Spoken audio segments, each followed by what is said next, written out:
비시디아 안디옥 회당에서 복음을 전했을 때 이방인들 중에 경외자들을 중심으로 많은 사람이 예수 믿는 일이 생기고, 동시에 유대인들을 중심으로 해서 적대하고 반대하는 세력이 등장하는 것을 우리 같이 봤었습니다. 이게 단순히 설교라는 그 행위가 시행되면, 선포되면 두 부류로 나뉜다 이 정도로 끝나지 않고 언약의 문제였다라고 말씀을 드렸어요. 특히 그 장면이 옛 언약의 공동체가 새 언약이 이미 도래했음에도 그것을 인정하지 않고 거부하자 실제로 그들이 밀려나는 장면. 그렇죠? 바울이 뭐라 그래요? 너희가 영생 얻기에 합당하지 않은 자로 자처하기로 우리가 이방인에게로 향한다. 이게 본문 당시에만이 아니고 지금도 계속되고 있는 원리라고 그랬습니다. 그래서 복음에 대한 이런 반응은요, 하나님의 은혜로운 작정에 따라 나타나는 결과이고, 영생을 주시기로 작정된 자는 다 믿음으로 반응한다. 이에 비시디아 안디옥의 복음이 두루 퍼지게 되니까 반대하던 유대인들이 그 지역의 유력한 이방인들을 선동해가지고 그들을 쫓아내죠. 13장 50절에 보니까 쫓아냈다. 이 말이 폭력과 협박이 동반된 강제 퇴출이었습니다. 하지만 바울과 바나바는 쫓겨났지만 이미 그곳에는요, 여기 보니까 기쁨과 성령 충만이라는 특징을 지닌 공동체가 형성이 되었습니다. 52절이죠. 한마디로 하나님을 믿는다고 하면서 헛물을 켜는, 헛수고에 빠져 있는, 그렇지 않는, 정말 하나님을 믿어서 나타난 특징으로서의 기쁨과 성령 충만인데, 그런 공동체가 형성됐다는 건데, 이 말도 오해하면 안 되는 게, 그럼 이 사람들은 단지 감정적인 것을 의미하는 거에 그치는 게 아닌 거예요. 기쁨과 성령 충만이라는 게. 기쁨이라고 해가지고 그들의 인생 가운데에는 전혀 슬픔이랄 만한 사건이나 감정이 전혀 없는 인생이라는 건가, 이제부터? 그런 말이 아니에요. 성령 충만이라고 해가지고 괴로울 만한 일이 없는 현실이란 말이냐? 그런 차원이 아니에요. 똑같이 비 오면 비 맞고 바람 불면 바람 맞는 똑같은 현실에 기쁨이고 성령 충만인데 실성한 거냐? 미친 거냐? 아니다. 그럼 그게 뭐냐? 자, 오늘 이어지는 본문은 이 연장선상에 놓여 있습니다. 그렇게 쫓겨난 바울과 바나바가 가게 된 곳이 이고니온이라는 동네인데, 이고니온은 지역적으로 곁에 있었던 비시디아 안디옥에서 남동쪽에 위치하고요, 군용도로로 약 140km 정도 떨어진 지역이고요. 현재는 튀르키예에서 네 번째로 큰 도시 코냐라는 도시가 여기였다고 해요. 당시에도 몇 개의 주요 도로가 거쳐 지나가는 교통의 요충지였고, 당시 비시디아 안디옥에서 이고니온까지가 도보로 이제 한 140km 된다고 했으니까 한 5일에서 6일 정도 되는 거리였습니다. 여기서 바울과 바나바가 경험한 사역의 특징이라고 한다면, 앞에 비시디아 안디옥에서의 양상과 마치 복사한 것과 같은 반복이라는 거예요. 그러니까 1절에 보면 두 사람이 여기서도 어디를 먼저 갔다고 나왔냐면 유대인의 회당에 들어가 말했다. 그죠? 우리말에 이 구절에 생략되어 있는 표현이 있는 게 헬라어로 보면 후토스라는 부사입니다. 뭐냐면 이처럼, 그와 같이, 이와 같이, 이게 후토스예요. 요한복음 3장 16절 유명한 말씀에 하나님이 세상을 이처럼 사랑하사 독생자를 주셨으니 할 때 거기 쓰인 이처럼 하고 같은 말이에요. 후토스. 뭐예요? 앞에 비시디아 안디옥에서처럼 똑같이 회당 가서 같은 말씀 전했더니 이런 말이에요. 그랬더니 또 뭐래요? 유대와 헬라의 허다한 무리가 믿었다. 즉 유대인과 이방인 중에 많은 이들이 믿었다는 거죠. 또 2절에 믿지 않는 유대인들이 뭘 해요? 이방인들을 선동했대요. 그래서 형제들에 대해 악감을 품게 했다. 그 믿는 사람들에 대해서 악감정을 가지게 했다는 말이죠. 한마디로 어떤 현상이 일어난 거냐면 4절에 그 도시의 무리가 나뉘죠. 둘로 나뉘는 거예요. 두 그루로. 똑같죠. 복음을 받아들이는 쪽과 반대하는 유대인 중심의 부류 쪽으로 나뉩니다. 근데 그 두 부류가 더 이상 이제 유대인과 이방인의 구별이 아니라 다 섞이게 됐죠. 이쪽도 유대인 쪽이지만 뭐래요? 5절 보니까 이방인과 유대인과 그 관리들이 예수 믿는 쪽 공격하는 일에 이들이 하나가 되고, 그죠? 반대로 이쪽 복음을 받아들인 쪽도 뭐래요? 이미 1절 끝에 보니까 유대와 헬라의 허다한 무리가 믿더라라는 거예요. 이제 분리가 유대인과 이방인의 분리가 아니고 이미 복음을 받아들이는 쪽과 거부하는 쪽의 분리이고, 이쪽이 사도들을 돌로 치료한다는 계획 세우는 걸 알게 되고 도망을 쳐서 또 다시 다른 지역으로 이동을 하게 됐다는 내용이에요. 이처럼 거의 똑같아요. 패턴이. 자, 그래도 이 이고니온 지역에서의 기사에서 발견되는 몇 가지 특별한 점을 좀 짚고 간다면, 우선 유독 오늘 본문에 이 앞쪽 본문에 바울과 바나바를 가리켜서 뭐라고 표현하냐면 두 사도라고 표현해요. 꽤 나와요. 보시면 1절도 두 사도가 나오고 3절도 4절에도 5절도 두 사도라고 나오죠. 그리고 뒤에 14절에 봐도 두 사도. 그죠? 사실 원문에는 우리말 표현처럼 이렇게 두 사도, 둘이라고 정확하게 지칭한 게 아니라 그냥 복수 형태로 사도들이라고 나와 있고요. 나오는 곳도 원문상 보면은 뭐 1절, 3절, 4절, 5절 막 이렇게 되지 않고 딱 4절과 14절만이에요. 나머지는 그냥 지칭 대명사로, 인칭 대명사로 그들이라고 복수로 표현을 했는데, 한글 성경은 이해를 돕는다고 다 뭐라고 한 거냐면 두 사도라고 그렇게 바꿔 번역을 해놓은 거예요. 궁금한 건 바울이 사도인 건 알겠는데 바나바도 사도라고 할 수 있냐? 그죠? 어떤 의미인 거냐면 그 초기 사도들의 그 사도적 권위 자체가 아니라 당시 그 파송했던 수리아 안디옥 교회, 그 성령께서 예배 가운데 지목하시고 그 지목하심과 교회를 통해서 공식적으로 보냄을 받은 자라는 의미로, 즉 사도직의 권위 자체를 말하는 건 아니고 사역의 형태상 아포스톨로스, 보냄을 받은 자의 의도로 사도라 불린 것이라 보면 됩니다. 근데 누가가 지금 특별히 어떤 사역과 연결시키고자 하는 거냐면, 의도가 그들의 사역에서 어떤 일이 일어났다고 나와 있냐면 사도들의 표적이 일어났다는 거죠. 그들 사역 중에 3절 보니까 그들의 손으로 표적과 기사를 행하게 하여 주사, 이렇게 바울과 바나바의 손을 통해서 사도들의 표적과 기사가 나타났다는 건데, 흥미로운 게 이 말의 주어가 그 사도들이 아니라 그 앞에 뭐로 나오냐면 주께서, 그죠? 보이기엔 그들의 손이 고쳤고 그들의 입이 말한 건데 뭐래요? 주께서 행하게 해주셨고 자기의 말씀을 그분이 증언하셨다, 이런 거예요. 즉 그 놀라운 표적이라는 것도 참 신기하고 놀라운 능력이다, 그게 목적이 아니고, 그 기적 자체가 목적이 아니라 그들을 통해서 들려지는 설교와 복음 전파의 내용을 확증하는 도구로서 주께서 허락하시어 사용하신 행위, 표적, 그런 의미고, 설교도 우리는 바울과 바나바가 당연히 훌륭하고 그냥 탁월한 설교자일 거라 그냥 이렇게 생각을 하겠지만, 뭐래요?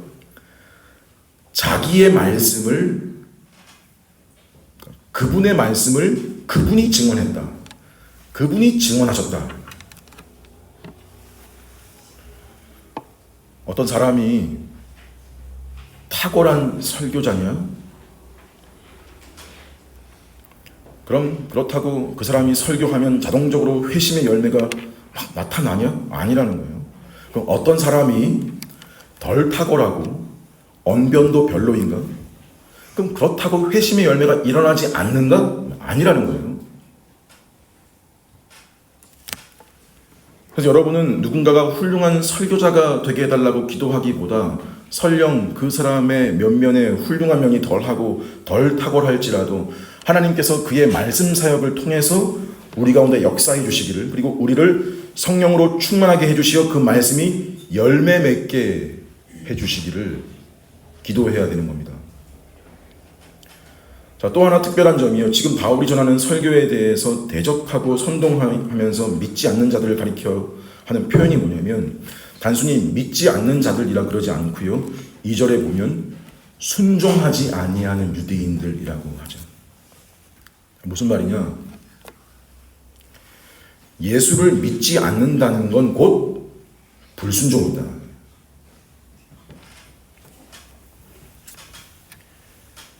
그러니까 복음을 받아들이라는 건 단지 초청이 아니라 하나의 명령인 건데 그 명령을 따르지 않는 불순종이다. 사람은 생각하죠. 내 자유다. 내가 믿건 안 믿건 그건 내 선택이고 내 자유고, 아니면 어디 나를 한번 믿게 해봐라. 그렇다고 내가 교회를 욕하거나 비난하는 건 아니다. 종교로 인정한다. 하지만 내게 신앙, 믿음을 강요하지 마라. 나는 중립이다. 자, 과연 그러한가? 아니라는 거예요. 어떻게? 복음을 믿지 않는 건 너의 적극적인 불순종이다. 단지 믿지 않았다가 아니라 복음을 너가 거절한 거다. 그건 수동적인 거부가 아닌 적극적인 거절이며, 여기서 더 강요로 느껴지기라도 한다면 나한테 그는 거기에 반발을 하고 공격할 거라는 거. 여러분, 복음을 들어라, 곧 회개하고 예수 믿어라, 예수 믿으세요, 이 권한과 부름에 거절하는 것은요 최고의 불순종입니다. 모든 불순종들의 항목들 중에 불순종 중에 불순종, 가장 최고의 불순종 뭐예요? 예수 믿지 않는 거.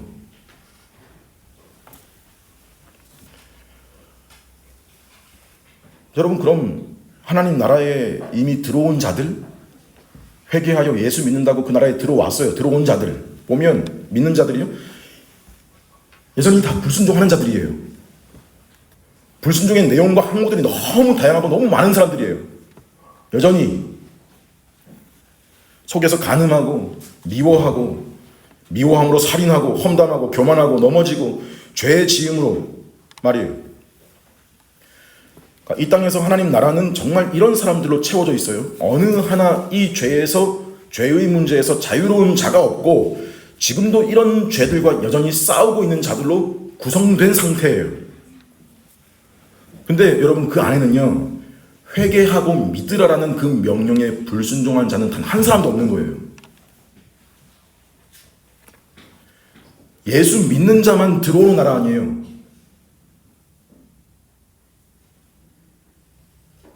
다시 말해서 다른 불순종들의 항목들은 회개와 용서의 여지가 있지만, 이 예수를 거절하고 복음을 대적한 불순종은 그 사람을 이 나라로부터 완전히 분리시키고 차단시키는 항목입니다.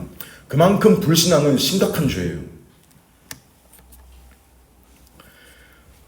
그래서 지금 이런 양상을 보이는 유대인들을 가리켜서 뭐라고 표현한 거냐면 순종하지 아니하는 유대인들.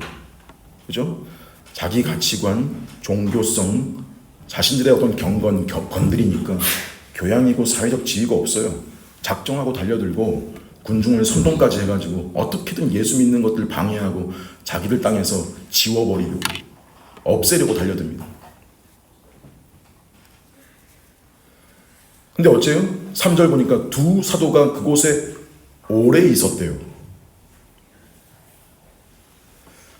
이고니온에 꽤 오래 머물고 체류했대요. 어떻게 그럴 수 있었냐? 이거죠. 하나님께서 표적과 기사를 통해 그 말씀을 확증시켜 주시고 주께서 말씀이 믿어지고 그 말씀 붙잡고 말씀에 헌신하도록 은혜를 베푸신 이들도 많으니, 자, 얼마나 많았을지는 몰라도 큰 무리가 이제 믿으니 바울과 바나바가 거기 머물면서 그들의 믿음을 견고하게 하고 진리를 가르쳤죠. 그러니 그 새가 점점 커지고 영향력이 생기니까 어째요? 공격이 더 강력해지고요, 더 치밀해지죠. 어떤 소리가 들려와요? 돌로 치려는 모의가 이루어지고 있다더라. 이 소식을 듣고 6절에 바울과 바나바가 도망을 가죠. 어떻게 도망을 칠 수가 있냐? 비겁한 거 아니냐? 자, 그렇게 보일 수 있는데 아니죠. 여러분, 순교자 컴플렉스라는 게 있는데, 무조건 순교하는 게 믿음이고 일부러 더 위험한 곳 자처해서 막 들어가고, 자, 이런 걸 신앙의 척도라 여기는 자존심을 버려야 됩니다. 성숙한 제자는 그리스도의 사명자인 자신의 유용성을 스스로 없애려 하지 않습니다. 어리석은 고통 추구자들이 아닙니다. 뭐 고난을 자처하고 고행을 해서 고생을 하고 죽을 위기를 자처하는 게 신앙이 아니라고요. 물론 어떤 것도 그들이 하나님께 순종하는 걸 막지 못하는 까닭에 상황에 따라서는 죽음도 불사하는 그런 일도 있겠지만, 그렇게까지 아닌 상황임에도 무모하게 죽음을 자초하는 일에 뛰어드는 게 믿음이 아니라고요. 예수님조차도 무리가 자기들을 둘러싸가지고 붙잡으려는 기미가 보일 때 어떻게 하세요? 조용히 거길 빠져나가세요. 뭐라 하세요? 한 도시에서 너희를 박해하거든 다른 도시로 피해라 그러세요. 자, 그렇게 피할 길을 열어주셨는데도 저는 여기서 죽겠습니다. 가상 하나 어리석죠. 자, 이렇게 공격과 박해가 이걸 지금 하고 있는 원수의 입장에서 보면요, 이렇게 하면 없앨 수 있을 거라는, 지울 수 있을 거라는 그런 전략이고 꾀이고 방법인데, 항상 결과가 어떻게 되는지를 보면 그 공격과 박해를 피해 도망치고 달아난 걸 통해 가지고 복음이 더 넓게 퍼지게 하시는 하나님의 지혜를 능가할 수 없다. 그렇게 가게 된 곳이 루가오니아의 루스드라라는 지역이었습니다. 로마 제국의 갈라디아주가 아주 이게 넓게 위치를 하고 있는데, 그 갈라디아주 안에 여러 지역이 속했는데 이 중 하나가 루가오니아였고요. 그 루가오니아 동네 지역 안에 또 루스드라라고 하는 성읍이 있었습니다. 루스드라는 이고니온에서 남쪽으로 약 30km 떨어진, 그리 멀지 않은, 걸어서 하루면 갈 수 있는 거리이고요. 주전 6년에 아우구스투스가 로마의 식민지로 삼아서 갈라디아주의 남쪽 끝에 요새화한 산지였습니다. 자, 인구의 대다수가 교육을 받지 못한 촌동네이고, 그래서 그런지 여기는 유대인들, 디아스포라 유대인들도 정착하기를 꺼렸던 것 같아요. 그래서 이곳의 가장 주된 특징 중 하나가 뭐냐면 회당이 없었어요.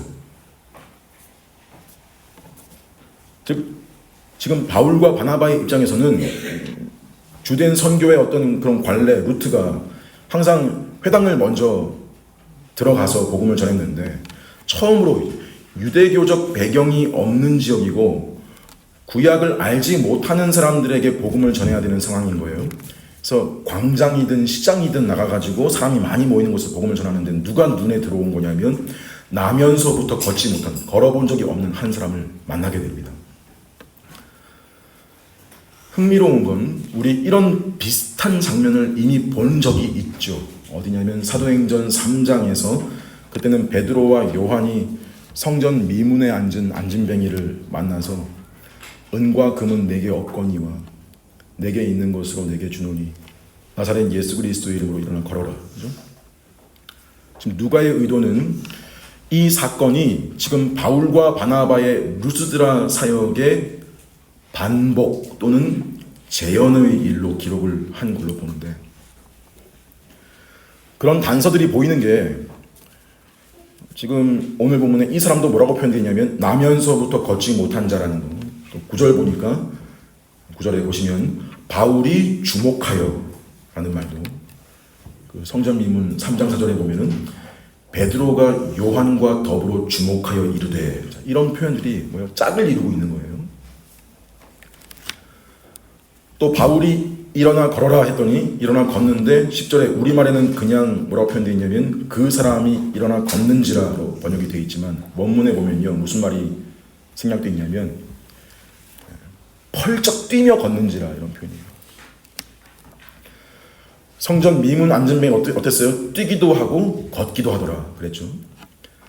이런 누가의 반복 표현들이 뭘 가리키는 거냐면 이 사건은 사도행전 3장 앞에서 일어난 일의 반복이고 재현인 거다 이거예요. 그럼 이 사건이 여기 루스드라에서 반복되는 까닭은 무슨 의미겠어요? 오순절 예루살렘에서 교회가 시작된 그 역사가 이곳 루스드라에서도 연속성을 가진 일로 일어나고 있다, 이거겠죠. 뭐 없이도, 회당 없이도, 복음 전파의 통로로 사용되던 회당이 없어도, 즉 일반적인 수단이 없어도 하나님은 자신의 뜻을 충분히 이루실 수 있는 분이시다. 자, 하나님은 이 안전뱅이를 하나의 표본으로 사용하신 거예요. 왜냐하면 이 사람은 그 도시에서 이미 알려진 인물이었을 거예요. 그런데 어느 날 나타난, 갑자기 등장한 이 두 사람이 자기가 매일 구걸하는 광장에 와가지고 하는 말을 계속 한 자리에 앉아가지고 듣다 보니 저자가 지금 말하고 있는 이의 능력이라면 나도 걸을 수 있겠구나라는 믿음이 생겼죠. 단순히 병이 고쳐지겠다라는 믿음 정도가 아니고 그 설교에서 들려지고 있는 한 사람, 그리스도, 그분을 붙드는 믿음이 생겨난 거죠. 바울은 당시 공용어인 헬라어로 설교했을 거예요. 바울도 설교하다가 그를 주목하게 되고 9절 끝에 보니까 그에게 그의 안에 믿음이 있음을 보았다라고 하는데 어떻게 본 걸까?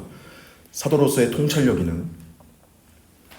성령께서 알려주셨거나 아니면 말씀을 받아들이는 이 표정과 태도를 보고 확신하게 됩니다. 그래서 어떻게 해요? 큰 소리로 네 발로 일어나 걸어라 명령하니까 한 번도 걸어본 적이 없는 사람이 그 명령에 믿음으로 순종해서 일어난 거예요.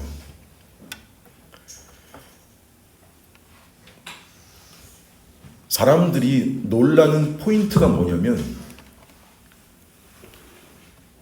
지금 이 두 사람이 앞에서 어떤 무당적, 마술적 의식을 하는 게 아니거든요. 뭐 그런 주술적 행위로 낫게 했다고 해도 신기한 일일 건데 이건 그냥 바라보면서 말로 네 발로 일어나 걸어라 명령을 했더니 나면서부터 불구인, 한 번도 걸어본 적이 없는 사람이 막 그 말 듣고 막 억지로 막 엉거주춤 막 붙잡고 막 겨우겨우 일어나가지고, 이것도 막 신기할 건데 재활이나 어떤 물리치료의 과정 같은 그런 것도 없고 그냥 펄쩍 뛰어가지고 일어나 즉각 걸어버리는, 이런 건 본 적이 없어요. 그래서 너무 놀라서 자기들 지역 언어 우가오니아어로 뭐라고 소리 질렀냐면 11절 끝에 신들이 사람의 형상으로 우리 가운데 내려오셨다. 바나바더러 제우스라 그러고 바울더러 헤르메스라 그러면서 그리스 로마 신화에 나오는 신들 이름이죠. 서로 보면서 막 소리 지른 거예요. 헬라 신화에서 제우스가 1등 신이고 헤르메스는 그 아들로 제우스의 말을 전달해주는 어떤 전령 같은 역할을 하는 거거든요. 아마 바나바가 나이도 더 많고 수염도 좀 길고 키도 바울보다 상대적으로 더 커서 제우스고, 또 상대적으로 바울은 키도 작고, 근데 말은 주로 바울이 하다 보니까 헤르메스로 생각한 거예요. 바울과 바나바가 처음에는 이 말을 못 알아들은 것 같아요. 그 지역 언어로 말을 하니까 사람들이, 헬라어가 공용어이긴 해도 그 지역 언어로 했기 때문에. 자, 이 사람들이 이렇게 제우스니 헤르메스를 떠올린 이유가 있는데요. 이 지역에는 애들도 다 알만한 실제로 믿는 전설 같은 이야기가 뭐가 있냐면, 제우스와 헤르메스가 한날 이 루스드라 산지에 사람의 모습으로 변장을 해가지고 찾아온 적이 있는데, 그때 아무도 환영하지 않았다는 거예요. 아무도 반기지도 않고 환영하지도 않고 홀대했는데, 어느 노 부부가 자기 집에 들이고 대접을 했더니 이들이 그 도시 전체를 멸망시킬 때 이 노 부부에게만 복을 줘가지고 그 집을 제우스 신전으로 바꿨다는 거예요. 그리고 지금까지, 그 당시 지금까지 그들이 죽은 후에 그들이 큰 나무가 돼가지고 그 당시까지도 여전히 존재했다라는 이런 이야기가 전해집니다. 그래서 바나바를 제우스라, 바울을 헤르메스라 한 건 뭐인 거냐면요, 이거죠. 우리는 같은 실수를 반복하지 않겠다.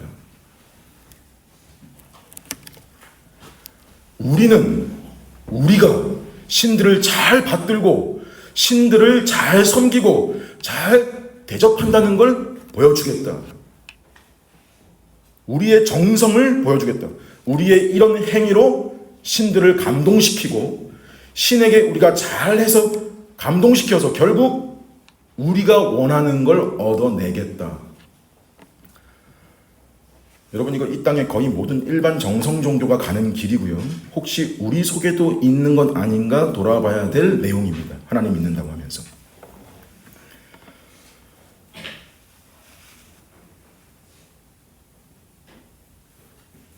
사실 이건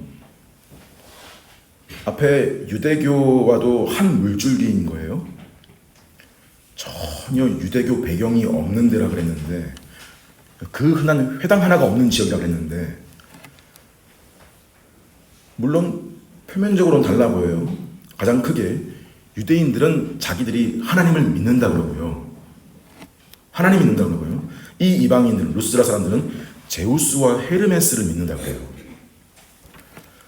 이게 일단 제일 큰 차이죠. 또 복음에 대한 양상도 다른 게, 앞에서 유대인들의 반응은 뭐였냐면 거절, 반대, 박해, 핍박이었다면, 이방인들은요, 참 하나님에 대한 무지, 왜곡을 드러내죠. 유대인들처럼 거절하진 않지만, 근데 어떻게 해요? 자기들이 가진 신화에 대입시켜버리죠. 근데 희한한 게요, 다른데 이제 들여다보면 결국 한 물줄기고 둘이 결이 같아요. 어떻게 해요? 이방인들 참되신 하나님을 우상 섬기듯이, 뭔 제우스 신전에서 하듯이 하나님 섬기는 거, 어떤 정죄를 받을 거냐면, 너희가 섬기고 싶은 방식대로, 너희가 섬기고 싶은 대로 섬김 받으실 분이 아니다. 그분은 당장 그만둬라. 너네가 섬기는 거 결국 없는 거고 사람이 만든 헛된 거다라고 교정이 들어가면 결국 어떻게 바뀌냐면요, 거절과 박해로 바뀝니다. 그게 다음 주 본문에 그대로 나오는 거예요. 18절까지 설교를 마쳤더니 그렇게 환영하면서 제우스니 헤르메스니 그랬던 인간들이 어떻게 돌변하냐면 실제로 돌을 던지는 거예요. 뭐예요? 무지와 왜곡이 결국 박해로 이어지죠. 자, 유대인들도 하나님을 믿는다는데 정작 하나님께서는 그리스도를 힘입어 죄사함과 의롭다함 받는 종교를 보여주셨거든요. 맨 처음부터 계속 그거 보여주신 거였거든요. 근데 하나님 믿는다면서 어떻게 한 거예요? 우린 그거 원하지 않는다.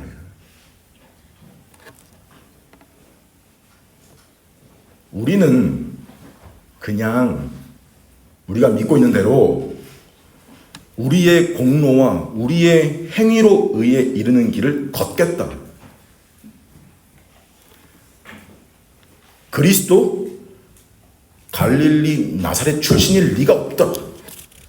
십자가? 그렇게 죽을 리도 없다. 그는 왕권을 가지고 우리의 정치, 경제, 군사적 문제를 해결할 거다. 왕관을 쓰고 말을 타고 손에 칼과 호를 쥐고 와서 우리의 원수를 다 말살시키고 우리를 위로 올릴 거다. 보호하고 번성하게 할 자로 올 거다.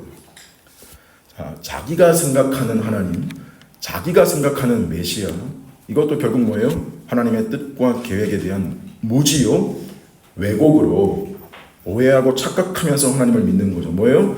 복음에 대한 반대와 하나님에 대한 무지와 왜곡이라는 건 다 한 우물, 한 근원지에 있는 것들입니다. 결국 다 우상숭배와 적대와 반대로 흘러갑니다.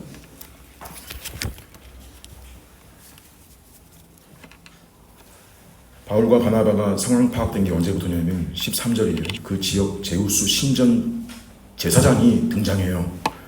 그 얘기를 듣고 소와 화환들 가지고 와서 무리와 함께 자기들에게 제사를 바치려 하는 걸 보고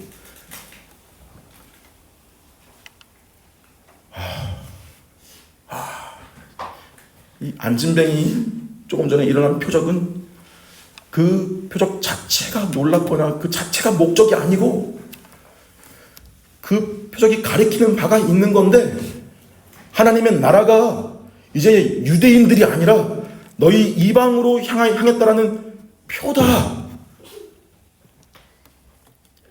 이 손이 달을 가리키면 가리키는 달을 봐야 되는데 계속 손만 쳐다보고 있는 그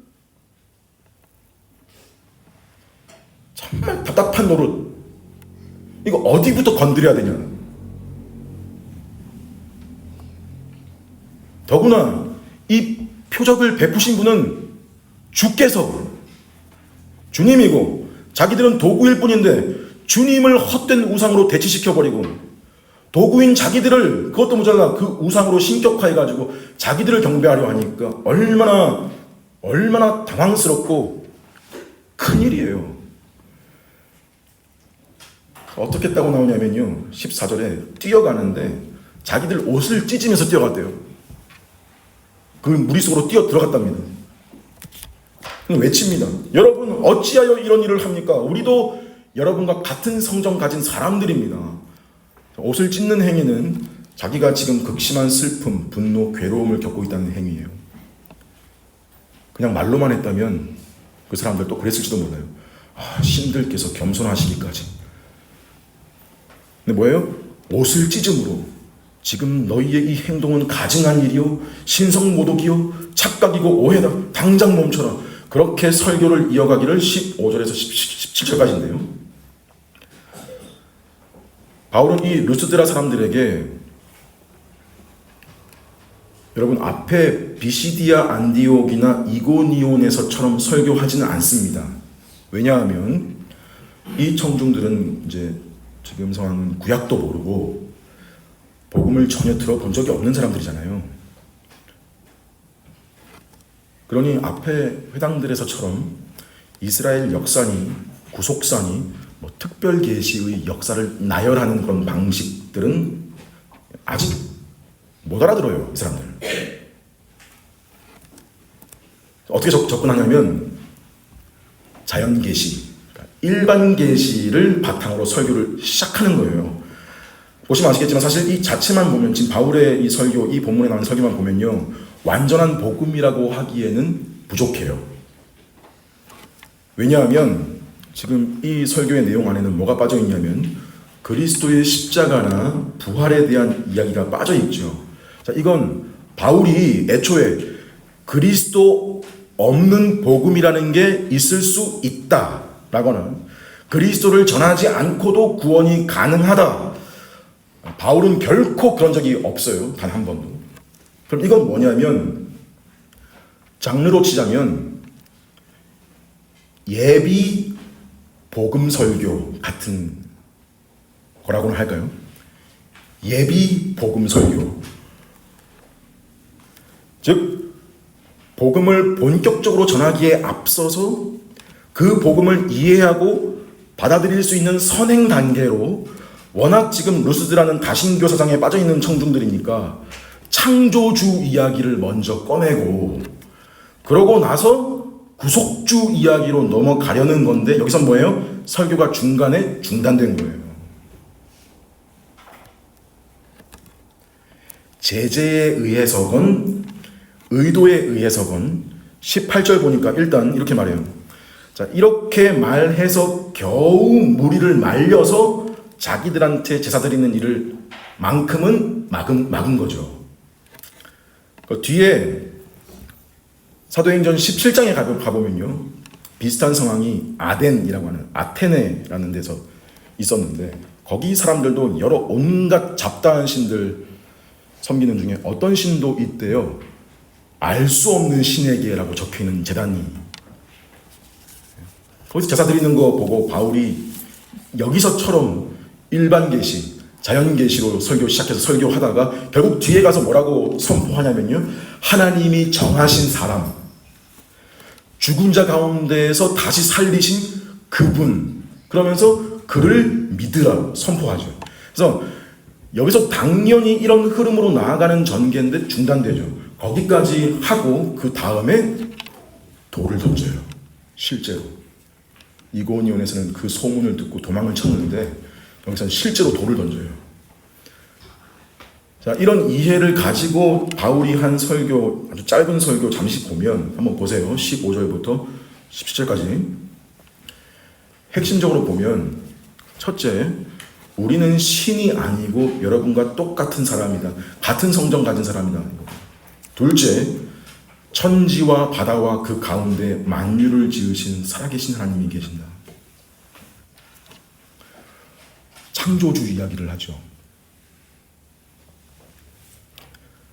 창조주 이야기를 꺼낸다는 건, 창조주가 있다, 그분이 계신다라고 하는 건, 그 말 자체, 창조주라는 말 자체에 이분 외에는 시작이 없다, 즉 참된 신이란 없다 라는 거고, 또 모든 존재하는 것들이란 다 피조물들이라는 것, 그거 전제하고 있는 표현이 창조예요. 창조주고요. 근데도 이 피조물들을 섬기는 건 뭐가 되는 거냐? 지금 당신들이 하고 있는 일, 헛된 일, 헛물 켜는 일, 헛된 일을 버리고 이분께로 돌아와라.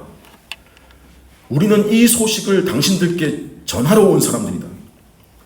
이게 둘째고, 셋째, 16절에 지나간 시대는 하나님께서 방임하셨다. 이 말은 방임했다, 오래 참아주셨다, 참아주신 거다. 이거죠. 당장 진노를 쏟지 않으시고 파괴치 않으시고 참으신 거다. 즉, 이 참음이 끝나는 때가 되면 뭐라는 거예요? 하나님의 진노가 임한다. 그러니까 지금은 무슨 기간이라는 소리예요? 심판을 유보하고 있는, 아직 돌이킬 기회의 기간이라는 거죠. 넷째, 그래서 이분이 어떤 분이래요? 참으시는 분일 뿐 아니라 선하신 분이시래요.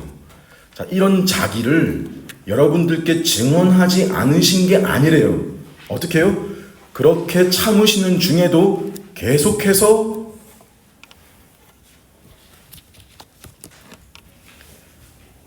하늘에서 비를 내려주셨고, 계절마다 수확을 주셨고, 이렇게 이방인들에게 너희의 정기적인 수입, 너희가 매일 먹는 음식, 아무 생각 없이 입에 집어넣는 그 음식, 인생의 일상적인 활동 중에 있는 기쁨 등등이 모두 하나님의 존재와 지혜와 선하심을 말해주고 있는 하나님의 증언인 것이라고. 이런 것들이 그냥 너희들에게 우연히 주어진 게 존재하는 게 아니고, 어떤 지역 신이 베풀어 준 그런 것도 아니라 천지를 지으신 참되신 하나님에게서 비롯된 것들이라 그렇게 설교를 한 거예요. 이 설교를 듣다가 이런 반발심, 이런 반박이 들었을 수도 있어요. 아니 그럼 왜 이제 와가지고 심판을 논하냐? 여지껏 참아줬으면서 왜 이제 와서 우리한테 책임을 들이미냐? 이에 대해 바울은 이렇게 답하는 거예요. 책임 있는 무지.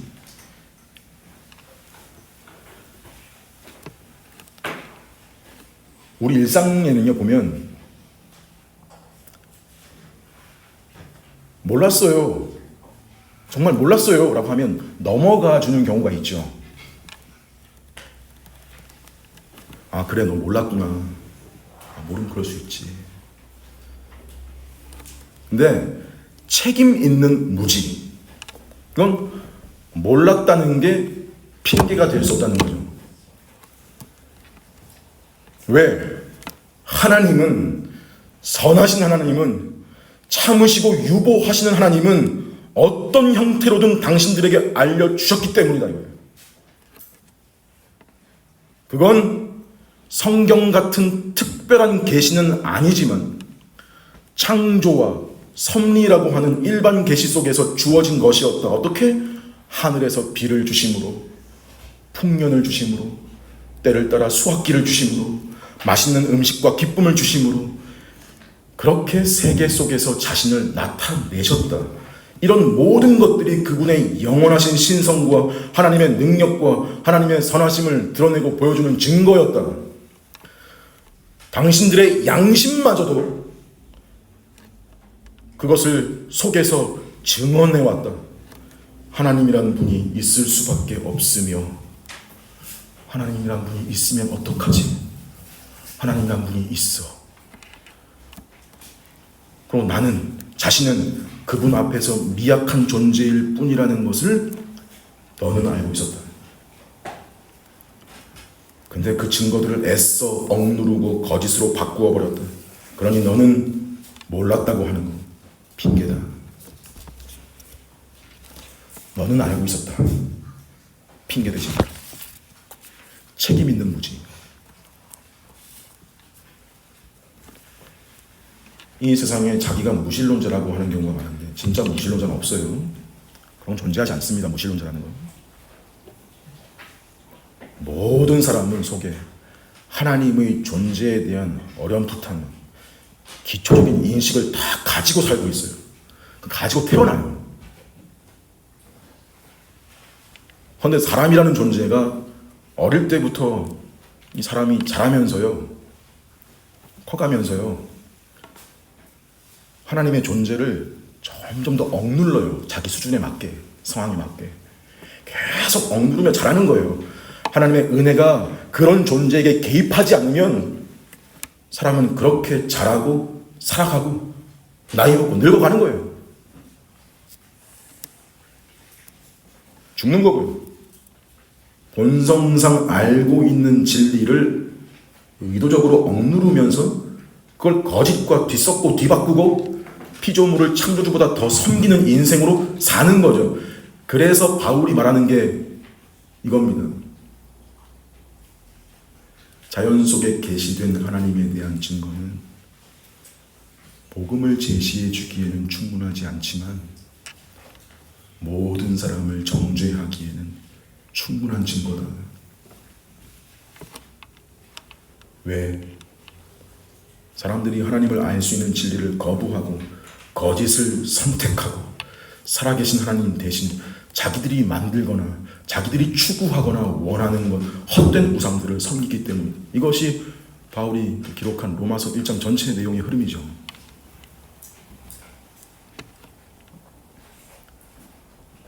따라서 지금 바울의 1차 선교 여행에서 루스드라라는 지역에서 일어난 이 일은 아주 특별하고 놀라운 사건이에요.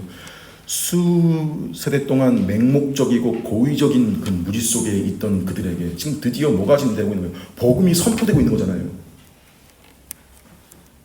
이렇게 선포되는 겁니다. 여러분이 회개한다면 멸망하지 않을 것입니다.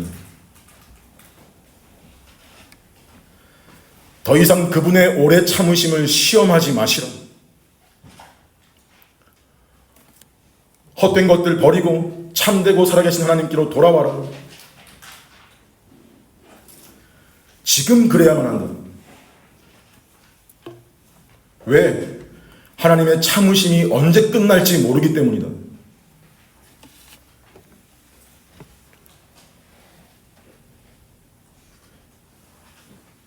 지금 이 자리에 있는 우리 자녀 여러분들, 또는 아직 믿음을 가지지 못한 분들, 혹여나 속으로 이런 생각이 있다면 그만하십시오.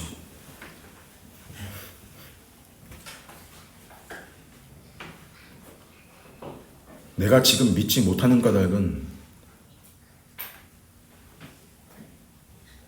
하나님이 나를 택하지 않은 까닭이겠지.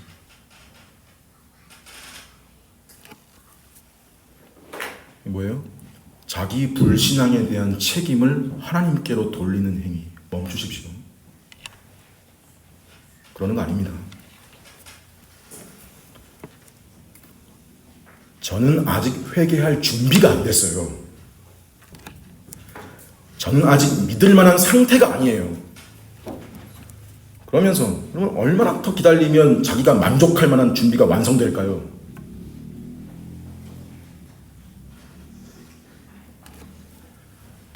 복음에 대한 응답의 기준은 자기 만족이 아니에요. 복음은 그냥 명령이에요. 복음은 제한이 아니고 사실 회개하고 믿으라는 명령이에요. 그 말밖에 할 수 없어요, 사실. 미련하지만. 그래서 그 명령을 받은 자의 할 일은 스스로가 속으로 만족할 만한 조건 따지는 게 아니고 그 명령 앞에 그냥 순종하는 거예요. 제가 가진 회개는 충분하지 않은 것 같아요. 제 믿음은 지금 진짜 믿음이 아닐지도 몰라요. 네, 맞아요. 결코 충분하지 않아요.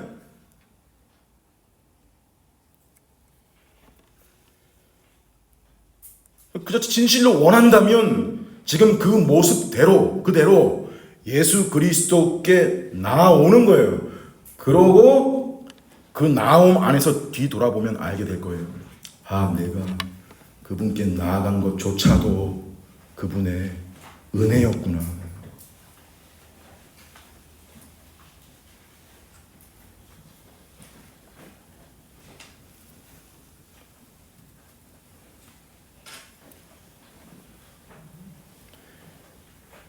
여러분, 우리는 오늘 본문에서 이고니온과 루스드라의 표면적인 차이, 유대인은 하나님을 안다, 루스드라 이방인들은 하나님을 알지 못한다. 자, 이 표면적 차이가 여러분 차이를 만들어내지 못한다는 거 이미 확인했습니다. 결과가 같죠. 똑같이 왜곡된 하나님을 향할 뿐입니다. 이 문제에 있어서 유대인이나 헬라인이나 차별이 없습니다. 참되신 하나님을 성경대로 알지 못하면 결과가 같습니다.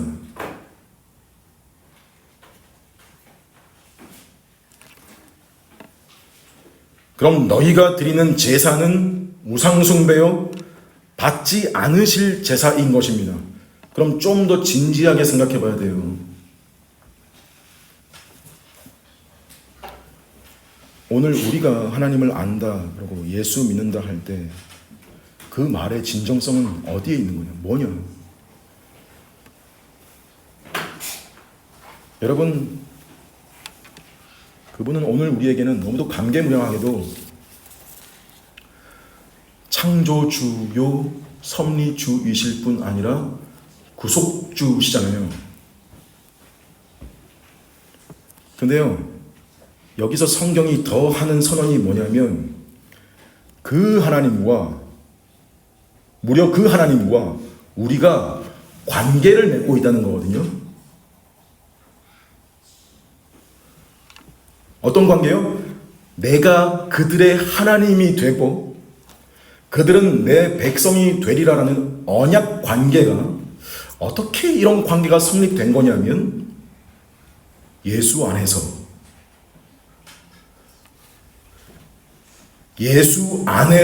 이루어져서 하나님이 우리 아버지가 되시고 우리는 그의 자녀가 된, 그럼 여러분 이런 사람에게는요, 이런 말 들려주면 이해가 되고 동의가 되는 거예요. 자기가 능력적으로 이게 할 수 있는 일이든 못하는 일이든 이해가 돼요. 동의가 된다고요. 뭐냐면 예수 믿으면 잘 된다가 아니라는 거. 철저히 아니라는 거. 우리 현실에서 예수 믿으면 잘 된다가 아니라는 거. 예수 믿으면 잘 돼요? 정말 궁극적인 면은 맞는 말인데요. 근데 우리 현실, 건강, 경제, 정치, 먹고 사는 문제가 다 내 뜻대로 되고 잘 된다가 아니죠. 예수 잘 믿으면 사고가 절대 안 나요? 그 사고가 나만 피해가요? 그래야 돼요? 망하는 일도 없고요? 애가 속을 안 썩이고 말을 잘 들어요? 그렇지 않습니다.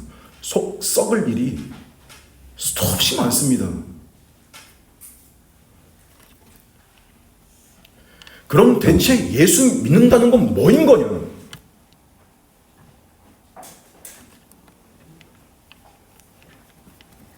말하자면 그런 것들이 다 하나님 안에 있는 일이라는 걸 믿는 거예요. 차원이 달라요. 출발 수준이 달라요. 그런 것들이 나와 관계 맺고 있는 그 하나님 안에 다 있는 일이라는 거. 그거 믿는 거예요. 창조주요, 섭리주요, 구속주이신 그 분 안에서 있는 일들. 이 하나님과 나와의 관계성 안에서, 그 아래에서 그 문제가 다 있다는 실제를 믿는 거예요.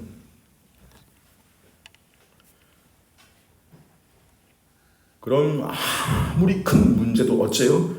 그 하나님과 나와의 관계성을 생각하면 그게 하나님보다 더 커요?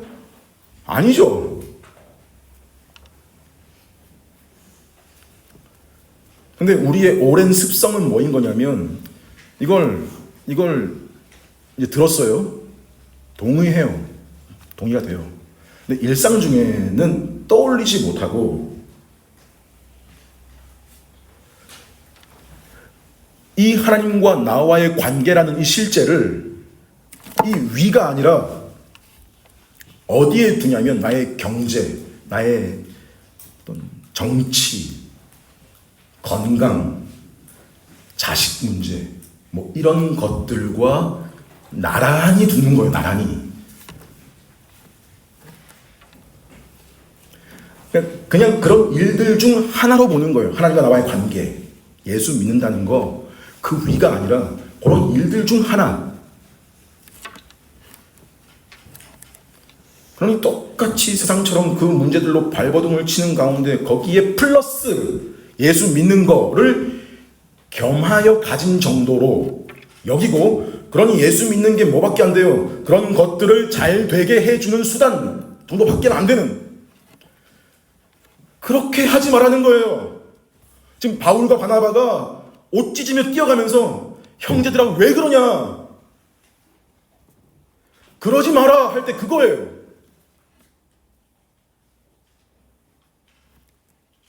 같은 결이에요.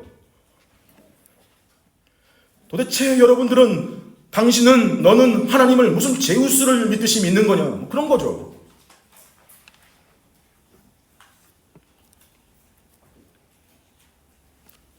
예수 믿는다는 건 여러분 바울이 고백한 대로예요. 내가 가난할 수도 있고 부할 수도 있다. 내가 건강할 수도 있고 얼마든지 병들어 있을 수도 있다. 근데 그건 내가 하나님 안에 있음을 믿으면 다 감당할 수 있는 거라는 거예요.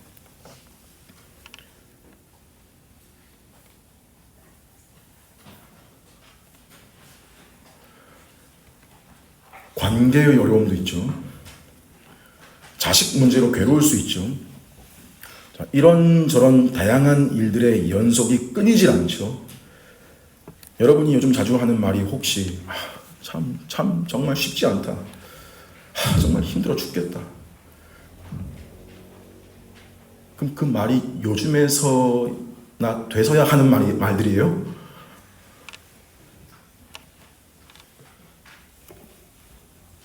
성경이 하는 말은 예수 믿으면 그런 말 나올 일이 없다는 게 아니에요. 그런 상황에도 믿음이라는 걸 계속 착각을 해서 나는 힘들지 않아.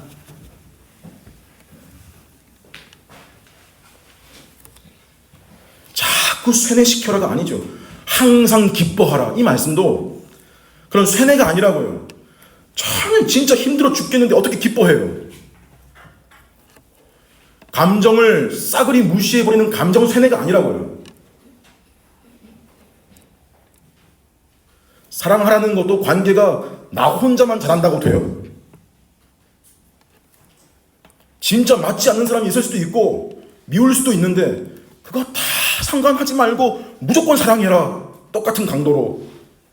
어쩌라는 거예요 도대체.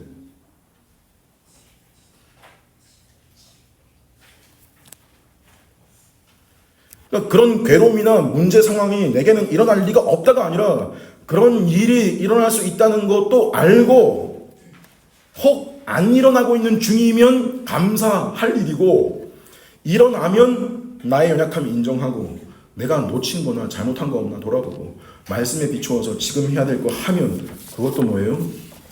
인내와 연단의 시간이에요. 근데 뭐예요? 그거 감당하고 그거 통과하면서 결국 그 일을 내게 있게 한 의미도 배우고 감사도 되려 그 일을 나한테 허락하셨던 그 하나님의 지혜도 하나씩 알아가고 배워가고 발견해가는 이게 여러분 그 하나님과 관계를 맺었다라는 자들의 경험하는 지식이고 경험이고 수준인 거예요.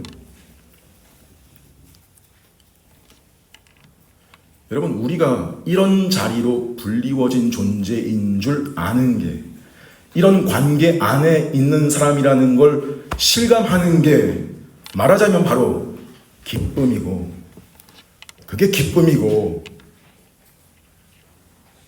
말하자면 성령 충만이에요. 사랑도 늘 사이가 좋고 그 사람 상대방을 생각하면 늘 설레고 막 뜨거운 그런 수준만 사랑이라 그러지 않고 바울이 뭐라 그래요? 사랑은 오래 참는 거래요.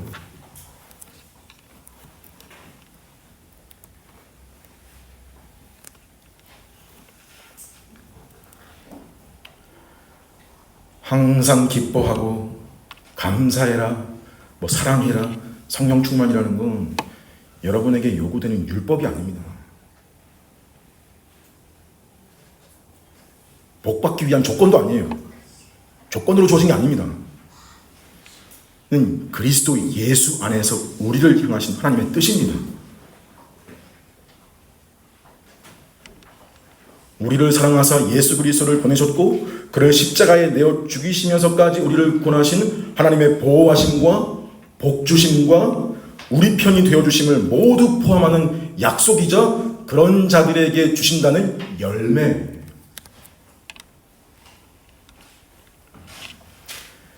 여러분 믿으십시오. 하나님은 그 약속을 이루셨습니다. 지금도 이루고 계십니다. 앞으로도 이루실 것입니다. 신실하게. 그러니 하나님 믿는다면서 다른 것도 경배하지 마시고 다른 것으로 여러분의 힘 삼지 마시고 다른 것으로 소원 삼지 말고 하나님을 아버지로 모시고 그분의 뜻에 순종하며 사십시오. 그것이 진정 하나님께 영광 돌리는 삶으로 하나님을 향한 바른 예배의 출발 지점입니다. 오늘 이 은혜가 이 자리에 있는 우리 모두의 삶에 가득하기를 간절히 바랍니다. 주의 만찬 거행하겠습니다.